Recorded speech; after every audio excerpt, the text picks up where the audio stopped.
Welcome to the only daily podcast focusing on compliance news of the day. Each morning, start your day with a cup of coffee and Tom Fox, the voice of compliance, to hear about 4 of the top compliance, corruption, or leadership stories you will need to start your day. The Daily Compliance News is a production of the Compliance Podcast Network.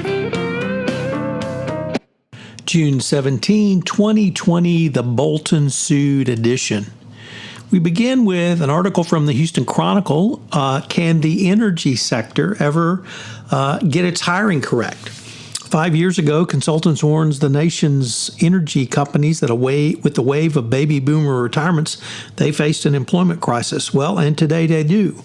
Well known for their racial discrimination, age discrimination, and pretty much every other form of discrimination, the industry's usual recruiting grounds, engineering schools, and the construction sector tend not to be areas where there are either racial minorities or women in academia or in university. So that's kind of problem one. But the biggest problem is just the attitude of oil companies. Of all the nation's chief executives of oil companies, all are white and only one is a woman. So the energy sector, obviously one of the most conservative sectors in the United States, really has a big problem on its hands because why would you ever want to work for such a sector that doesn't value you if you're a millennial or Gen Zer coming out? So hopefully they'll begin to change, but it's going to take a lot of work from the energy industry. Next up, PG&E pleads guilty to 84 counts of manslaughter in the Camp Fire case. The New York Times reports that the chief executive of PG&E stood in front of a judge and said the same words 84 times, "Guilty, Your Honor."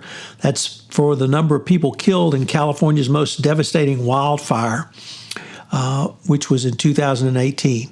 The the chief executive of PG&E, Bill Johnson, said he was here on behalf of the 23,000 men and women of PG&E to take responsibility for the fire that killed those people, and no words can ever reduce the magnitude of that devastation. The company agreed to pay a $3.5 million fine as a part of the criminal plea. Obviously, it's a very rare acknowledgement of corporate wrongdoing.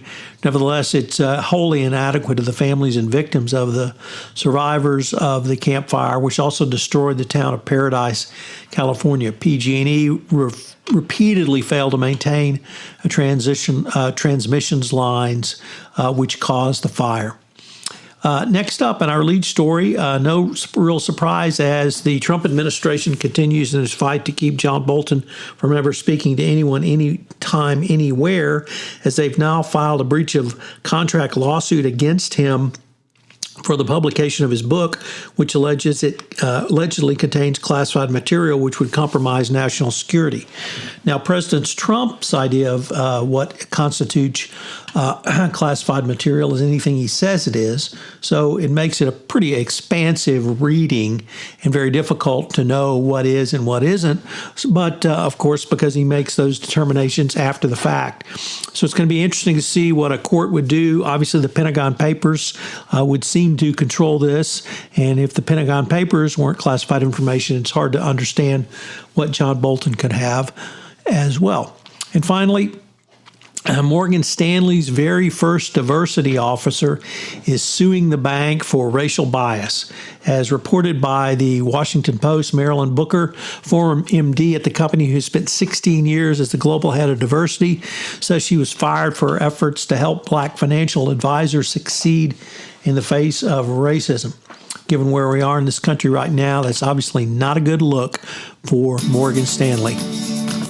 The Daily Compliance News is a production of the Compliance Podcast Network and a proud member of C-Suite Radio. Thanks so much for listening. I hope you'll join me again tomorrow.